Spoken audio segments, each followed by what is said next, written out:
सो Avengers doomsday के अब चारों ही टीजर्स फाइनली अपने सामने आ गए हैं और ये स्ट्रेंजर थिंग्स के एपिसोड के चलते मैं इस पे अच्छे तरीके से बात नहीं कर पा रहा था, पर अब चूंकि वो भी खत्म हो चुका है इसलिए मैं अब खुल के इन सब चीजों के बारे में बात कर सकता हूँ। और क्या आज के वीडियो में मैं करने क्या वाला हूँ कि पहले मैं तुम्हें इन चारों ही टीजर्स का एक जल्दी से रिकअप दे दूंगा, फिर इन टीजर्स के थ्रू जो बहुत ज्यादा क्वेश्चंस अराइज हुए मैं उनको आंसर करने का ट्राई करूंगा और फिर लास्ट में हम लोग कुछ ओवर द टॉप थ्योरीज को डिस्कस करने वाले हैं। एंड बिलीव मी, थ्योरीज ऐसे ऐसे हैं कि तुम्हारा दिमाग चकरा जाएगा, इसलिए बहुत ज्यादा टाइम को बर्बाद नहीं करते और शुरू करते अपने अंदाज में। तो सबसे पहले टीजर में अपने को दिखाया जाता है अपने कैप्टन अमेरिका का रिटर्न, वो भी स्टीव रॉजर्स वाले, और ये एक चीज डूम्सडे को डायरेक्टली कनेक्ट कर देती है एवेंजर्स एंड गेम से। ऑल्सो यहाँ पर हमें कुछ शॉट्स दिखाए जाते हैं उसके घर के, और इस घर को देख के साफ पता चल रहा है कि ये अपना मेन 616 वाला ही स्टीव रॉजर्स है, यानी कि अपने मेन टाइमलाइन का कैप्टन अमेरिका। एंड इसके बाद उसके बच्चे को भी रिवील कर दिया जाता है जो कि पूरे एवेंजर्स डूम्सडे में काफी की रोल प्ले करने वाला है। मतलब हाँ, ये खुद से तो कुछ नहीं उखाड़ेगा लेकिन स्टेक्स जो है वो इसी की वजह से आएंगे, खास करके स्टीव की लाइफ में। इसके बाद दूसरे टीजर में अपने गॉड ऑफ थंडर थॉर के सीन्स दिखाए जाते हैं, और इस टीजर को देखकर हमें साफ पता चल जाता है कि डॉक्टर डूम कितना ज्यादा बिगर थ्रेट होने वाला है। एज इवन जब इन्फिनिटी वॉर और एंड गेम में थेनोस जैसा बड़ा विलन आया था थॉर के सामने, तब भी उसको अच्छा खासा कॉन्फिडेंस था कि वो थेनोस को टेक डाउन कर सकता है। लेकिन इस टीजर में अपने को प्राइम थॉर दिखाया जाता है, लेकिन तब भी वो ओडिन से पावर के लिए भीख मांग रहा होता है, जबकि हमें पता है कि थॉर कितना ज्यादा पावरफुल खुद में ही है। ऑल्सो इसी टीजर में हमें एक ग्रेटर बैटल के बारे में भी बताया जाता है जो कि थॉर ही बताता है। एंड यहाँ पर अगर तुम उसके वर्ड्स पर फोकस करोगे तो वो यहाँ पर लव के लिए बैटल करने नहीं जा रहा है, उल्टा वो ओडिन से इसलिए प्रे कर रहा है ताकि वो उस बैटल को जीत कर और सर्वाइव करके वापस लव के पास आ सके। देन इसके ठीक एक हफ्ते बाद अपने को ड्रॉप किया जाता है एक्समैन का टीजर, और यहाँ पर मैग्नेटो के शब्दों से ही पता चल रहा है कि उसकी अच्छी खासी लग गई है, और सिर्फ उसी की नहीं पूरे एक्समैन्स की। एज यहाँ पर उसने तो खुद इस बात को मान लिया है कि वो सर्वाइव नहीं कर सकते, क्योंकि उसके वर्ड्स कुछ इस तरीके से थे कि मरना तो सभी को है एक दिन, लेकिन फर्क ये नहीं पड़ता कि कौन कैसे मरता है, बल्कि मेन फर्क इस चीज से पड़ता है कि जब मरते हुए हम अपनी आंखें बंद करेंगे तो हम क्या होंगे। और इसी के आजू बाजू अपने को कम्प्लीटली डिस्ट्रॉयड एक्समेंशन दिखाया जाता है, जिसके बाद अपने को कुछ क्विक शॉट्स देखने को मिलते हैं साइक्लॉप्स के, जिसके पीछे से सेंटिनल्स के बड़े बड़े पैर जा रहे होते हैं। पर इन्हीं सारे सीन्स के बाद अपने को पूरे ही चारों टीजर्स को सबसे ज्यादा बैडेस्ट सीन दिखाया जाता है, और इस सीन में साइक्लॉप्स अपनी पूरी फ्रस्ट्रेशन को निकालते हुए अपने आंखों के बीम्स को आसमान की तरफ भयंकर लेवल से थ्रो कर देता है। और ये बीम्स उसने किसी को मारने के लिए नहीं छोड़ी थी, बल्कि वो इतना ज्यादा फ्रस्ट्रेट हो चुका था, जिसका कारण मे भी हो सकता है कि उसने सारे एक्समैन्स को खो दिया हो या फिर जीन ग्रे को खो दिया हो, जो कि कॉमिक्स और मूवीज में उसकी लव इंटरेस्ट रह चुकी है। और जो भी हुआ है वो इन सबके पीछे अपने आप को जिम्मेदार मानता है। एंड एट लास्ट में अपने को चौथे टीजर में ब्लैक पैंथर, एम्बाकू, नेमोर और द थिंग को दिखाया जाता है, जिसमें कि पता नहीं कैसे लेकिन यहाँ पर एम्बाकू द थिंग के साथ दिखाया जाता है, और ये एक चीज अपने आप में काफी ज्यादा सवाल खड़े कर देते हैं, जिसके बारे में मैं थोड़े 2-3 मिनट में आने वाला हूँ। लेकिन इस टीजर में जो चीजें नोटिस करने वाली थी वो थी ब्लैक पैंथर और एम्बाकू के सूट्स में किए गए अपग्रेडेशन। मेनली जो ब्लू और ग्रीन कलर की लाइंस दिख रही है हमें इन सूट पर, मोस्ट प्रोबेबली वो इनके सूट में किए गए अपग्रेड्स का ही एक कॉन्सिक्वेंस होगा, और ये अपग्रेड्स भी मेनली नेमोर वाले वाइब्रेनियम से किए गए हैं, क्योंकि उसके वाइब्रेनियम भी ऐसी कलर की कलर्स को प्रोड्यूस करते थे। और टॉकिंग ऑफ नेमोर, तो इसके बाद हमें नेमोर के भी कुछ शॉट्स दिखाए जाते हैं, और इस बार अपना भाई नंगे पुंगे होने की जगह कपड़े पहन कर आया है, और इसके पीछे का साइंटिफिक रीजन ये है कि चूंकि अब वो सरफेस पर आ चुका है और उसे वाटर की बहुत ज्यादा जरूरत होती है पावरफुल रहने के लिए, तो इफ तो अगर वो कपड़ों से अपने आप को ढक के रखेगा तो वाटर लॉस कम होगा और वो ज्यादा देर तक सस्टेन कर पाएगा सरफेस पर। लेकिन सरफेस पर सिर्फ नेमोर नहीं आया है, बल्कि नेमोरा भी आई है और उनकी पूरी आर्मी भी आई है, and not even on the surface, बल्कि वो लोग डेजर्ट में है, जो कि उन सब के रहने के लिए बिल्कुल भी सूटेबल नहीं है। और इसके कारण कुछ ये हो सकता है कि या तो जितने भी ह्यूमंस थे उसने नेमोर के घर को डिस्ट्रॉय कर दिया होगा जो ओशियन के अंदर है, या फिर जो बड़ी बैटल होने वाली है वहां पर ब्लैक पैंथर इसके सपोर्ट मांगने आएगी, और चूंकि ये दोनों अब एक दूसरे को म्यूचुअल सपोर्ट करते हैं इसलिए नेमोर भी इस बैटल में पार्ट लेने के लिए अपनी आर्मी के साथ सरफेस पर आएगा। लेकिन चलो अब थोड़े इन टीजर्स के बारे में बात करने के बाद अब बात करते हैं इन सारे टीजर से उठे गए क्वेश्चंस के बारे में, जिसमें पहला क्वेश्चन तो ये होता है कि डॉक्टर डूम का मेन मोटिव क्या होगा इस पूरे मूवी में, और ये पूरी चीज कैसे फैंटास्टिक फोर के पोस्ट क्रेडिट सीन से कनेक्ट होती है। अब सबसे पहले मोटिव की बात करें तो देखो उसका मोटिव तो ये हो सकता है कि पहले कि वो इनकर्जन रोके, लेकिन जब उसको इस बारे में समझ में आ जाएगा कि वो इनकर्जन्स को नहीं रोक सकता है, इसलिए वो इनकर्जन्स को रोकने की वजह अपना एक परफेक्ट यूनिवर्स बनाने का ट्राई करेगा, और जहां पर बाकी सुपर हीरोज तो सिर्फ इनकर्जन्स से चलते अपने अर्थ को बचाने का ट्राई करेंगे, लेकिन मूवी के एंड होने तक जब उन्हें ऐसा लगेगा कि उन्होंने सब सही कर दिया है तभी डॉक्टर डूम अपना ट्रम्प कार्ड खेलेगा, और अपने इसी परफेक्ट यूनिवर्स को बनाने के लिए मे बी उसको नीड हो सकती है फ्रैंकलिन रिचर्ड्स और उसी के जैसे पावरफुल बच्चों की। और देखो चीजें इसके अपोजिट भी हो सकती है, क्योंकि यहाँ पर वो ट्राई कर सकता है कि इनकर्जन के जितने भी कॉजेज हैं, जैसे कि अपना कैप्टन अमेरिका का बच्चा जो कि टेक्निकली होना ही नहीं चाहिए था, या फिर गौर की बेटी लव जो कि टेक्निकली मर जानी चाहिए थी पर वो भी जिंदा है, और इन्हीं सारे रीजंस के चलते मुझे क्या लगता है कि मूवी के फर्स्ट हाफ तक तो डॉक्टर डूम अपनी तरफ से ट्राई करेगा इनकर्जन्स रोकने का, लेकिन मूवी के फर्स्ट एक्ट में उसको ये बात अच्छे से समझ में आ जाएगी कि वो कुछ नहीं कर सकता इन सबको रोकने के लिए, इसलिए फिर वो उस पॉइंट पर जाने का ट्राई करेगा जहाँ पर मल्टीवर्स अच्छे से ऑपरेट करता है, यानी कि लोकी के पास, और फिर वहां से लोकी को वो हरा कर या फिर मैनिपुलेट करके अपना काम जरूर निकलवा लेगा। इसके बाद दूसरे क्वेश्चन की बात करते हैं कि क्या है अपना Steve Rogers main Marvel universe का ही है, और देखो पहले टीजर में जो डिटेल्स दिखाई गई थी, यानी कि उसका सूट हो गया या फिर उसका घर हो गया, उन सब चीजों को देखकर मुझे तो यही लगता है कि हाँ ये अपने मेन मार्वल का ही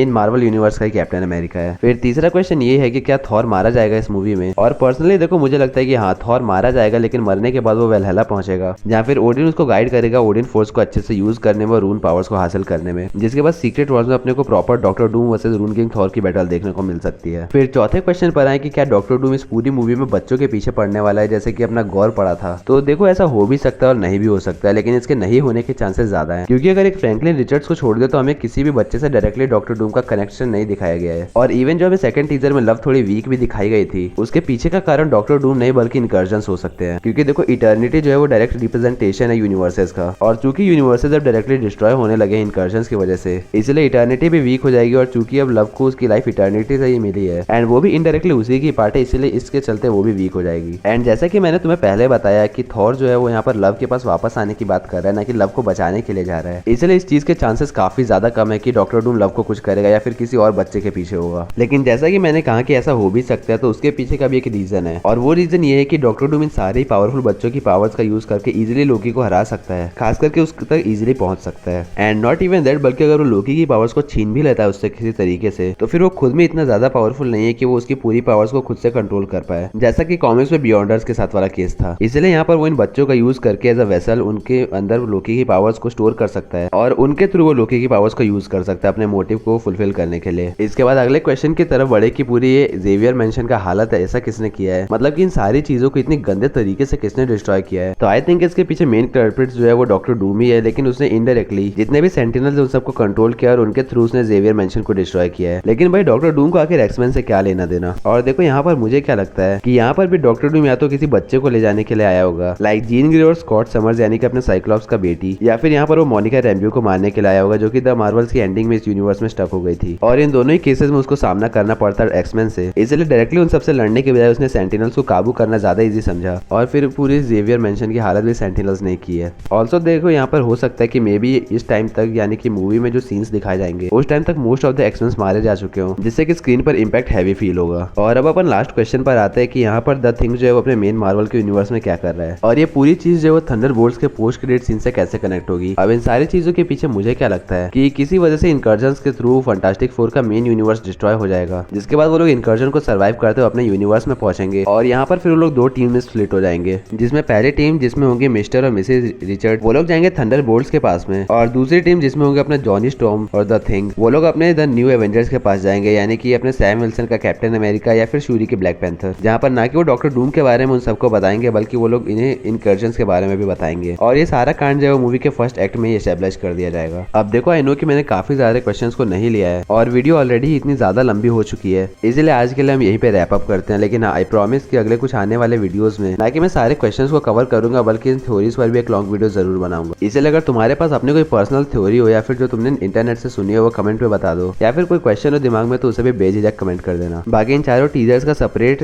ब्रेकडाउन देखने के लिए तुम चैनल पर विजिट करके देख सकते हो, जहाँ पर मैंने हर एक शॉट को बहुत अच्छे से डिटेल में एक्सप्लेन किया है। बाकी ये वीडियो अच्छी लगी होगी तो लाइक और शेयर सब्सक्राइब करने में कंजूसी मत करना। इसलिए अब मैं मिलता हूँ अगले वीडियो में, बाय।